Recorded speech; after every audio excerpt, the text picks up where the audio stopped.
네, 여러분 안녕하세요. 판타스틱 논산의 유진입니다. 드디어 2024년도 저희 판타스틱 논산 팟캐스트가 시작이 되겠습니다. 오늘 내용은 어떤 내용을 좀 다루려고 하냐면요. 저희가 지역 중심형 논산 FM이기 때문에 논산과 관련된 소식을 당연히 전해줘야 되겠죠.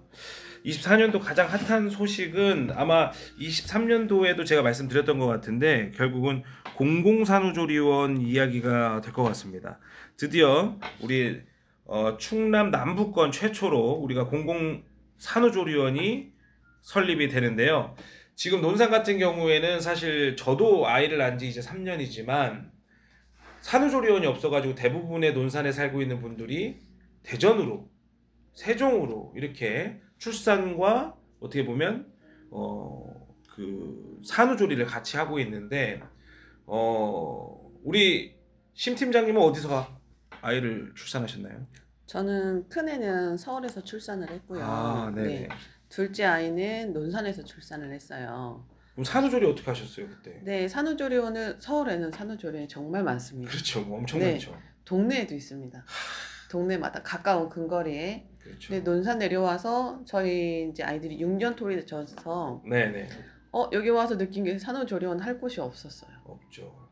유일하게 할 수 있는 데가 이제 병원에서 똑같이 그냥 누워서 병실에서 그냥 입원실처럼. 같이 입원실에서 그냥 지내는 방법밖에 없어서 저는 그렇게 했고, 네. 근데 제 주위 분들은 대부분 다 대전, 뭐 세종 이렇게 나가시고 하더라고요. 맞아요. 근데 저는 이제 큰 아이가 있다 보니 같이 지내야 되는 상황이 돼서 어쩔 수 없이 이쪽으로 선택을 했지만, 저도 뭐 아이가 하나였거나 여건이 된다고 그랬으면 조금 더 편안한 곳으로 갔을 것 같아요.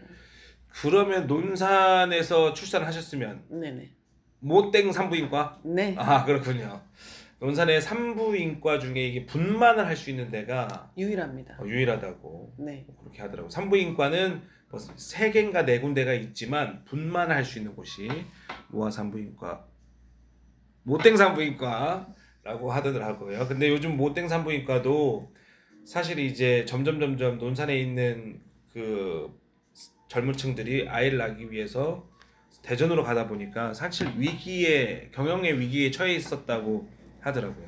그래서 논산시에서 공공산후조리원을 건립을 하면서 모아산부인과도 그 안으로 들어와서 같은 건물에 분만과 입원실과 그다음에 산후조리가 원스톱으로 이루어질 수 있도록 만들어 놓은 거라고 하니까 아마 신혼부부들한테는 엄청난 희소식일 것 같습니다.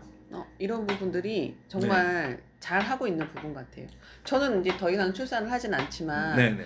앞으로 논산시에서 이제 새로 오시는 분들, 아이를 출산하시는 분들은 조금 더 좋은 환경에서 편안하게, 그리고 아이 진료나 이런 부분도 같이 할 수 있는 부분이 있어서 더 좋은 것 같습니다. 이런 거. 네, 너무 좋은 것 같아요. 뭐 제가 내용을 잠깐 살펴보니까 2022년도 지방소멸광역기금이 선정이 돼서 논산시가 50억 원을 받았고, 국가에서 또 특별교부세 6억을 받았고 12가 합쳐져가지고 총 사업비 110억이 투입이 되고요.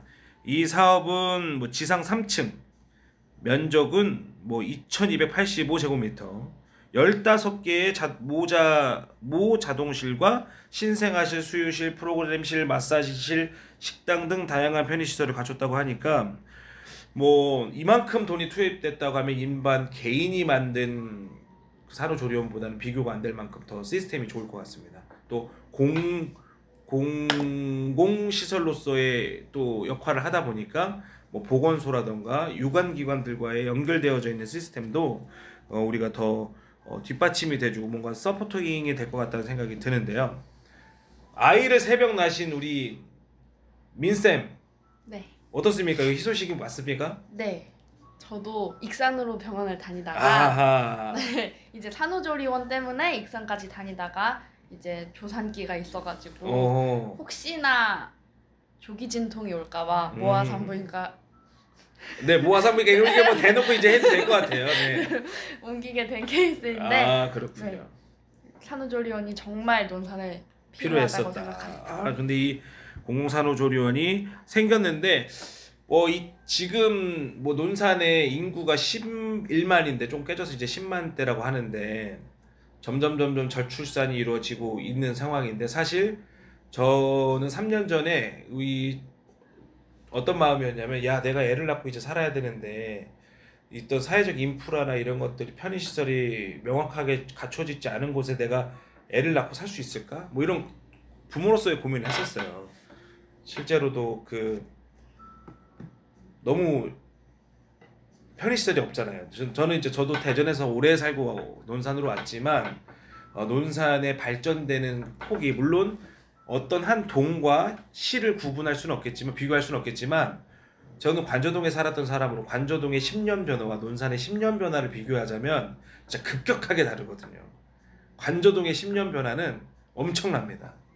네, 그래서 저는 그런 부분에서 조금 우리가 뭐 다양한 어떤 논산시 개발을 위한 여러 가지 프로그램들을 뭐 시장님을 비롯해서 의장님, 의원들, 관할 담당 공무원들이 노력을 하시겠지만, 사실 우리가 어떤 안건을 선정하고 어떤 거를 해야 되겠다고 방법을 찾을 때에는 주민들을 대상으로 다 모아놓고 타운홀 미팅도 필요하고, 그 다음에 여기서 따른 니즈나 수요 조사를 충분히 거치고, 이게 가능성이 있는지 없는지는 행정 담당하는 공무원들이 살펴보는 거고, 예산을 어떻게 집행할 건지는 의원들이 살펴봐서 결국은 시장님이 도장 찍어서 나가야 되는데, 대한민국의 뭐 행정은 전부 다 탑다운 방식이에요.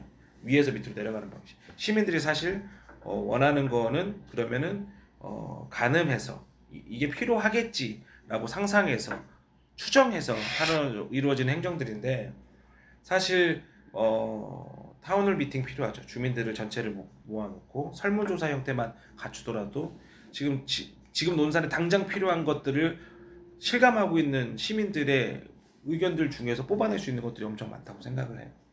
그래서 그런 것들이 좀 잘 이루어진다고 하면 좋고, 공공산후조리원은 어떻게 보면 그런 목소리들이 좀 들렸고 그런 내용들이 실제로 있었기 때문에 추진이 된 내용입니다.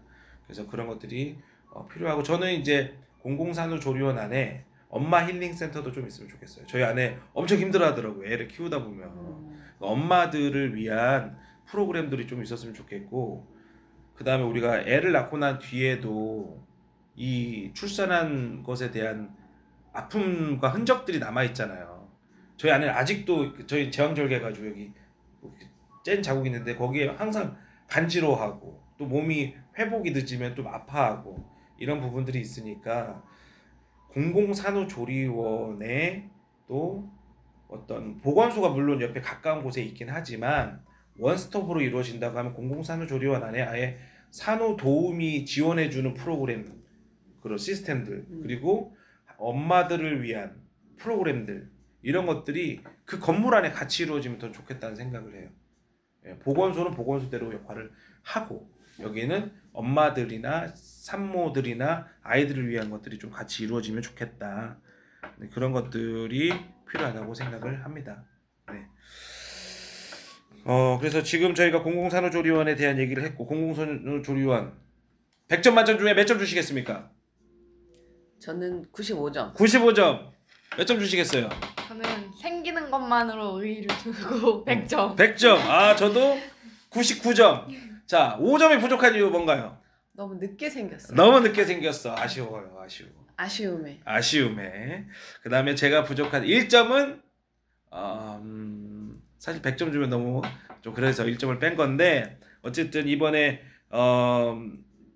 민선 8기에 들어서 이게 생겼다는 것에 대한 부분과, 또 아까 여기 써있네요. 기사 내용에도 백제병원이라던가 응급실, 그 다음에 이제 애기 긴급 돌봄이라던가 여러 가지 내용들이 같이 합쳐져 가지고 조화를 이룬다고 하면 우리 논산 말고도 다른 지역에도 많이 생기긴 하는데, 우리가 이제 원정 출산이라든지 원정 산후조리가 아닌 논산 안에서 잘 나와서 잘 키우는, 아이를 하나 키우는데 온 마을이 합심해야 된다는 얘기도 있으니까, 그렇게 해서 우리가 정말로 좋은 논산시가 되기를 바라는 마음으로 판타스틱 논산 여기서 마무리하도록 하겠습니다. 저는 지금까지 이호진 심팀장 민쌤입니다. 오케이.